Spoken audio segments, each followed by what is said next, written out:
Sous le vent salé des Charentes, à quelques pas de Talmont, le temps s'est arrêté. Les pierres du site de Fa émergent comme les fragments d'un rêve ancien. Elles parlent à qui sait écouter, à qui sait se taire.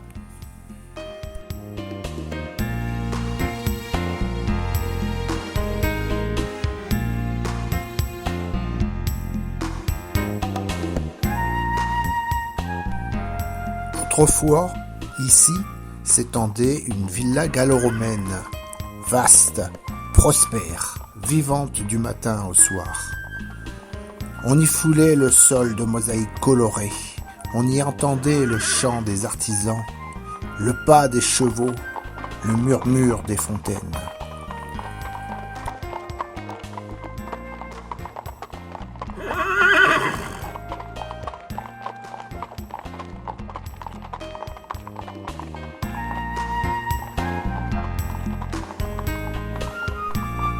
Aujourd'hui, il ne reste qu'un souffle, un tracé de mur, un alignement de pierres, des ombres de colonnes couchées sur l'herbe.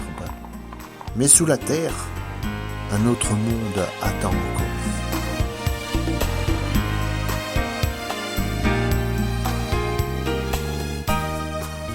Sous ces champs dort le village gallo-romain, jamais entièrement révélé, enseveli sous les couches du temps. Les labours frôlent ces toits disparus et, parfois, après la pluie, des fragments d'amphores refont surface comme si la terre elle-même respirait leurs souvenirs.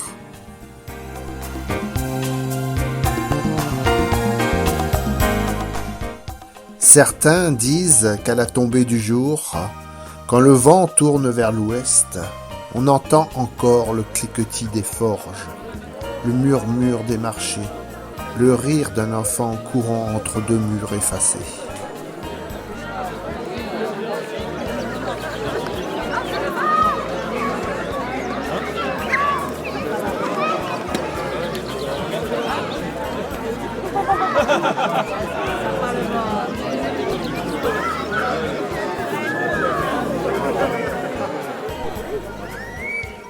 Peut-être n'est-ce que la mémoire du lieu qui refuse de se taire.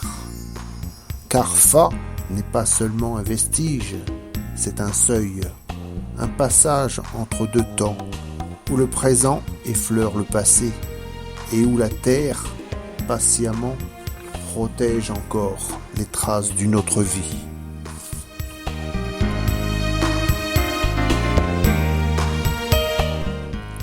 Et demain, quand les fouilles reprendront, le village se lèvera peu à peu de son sommeil.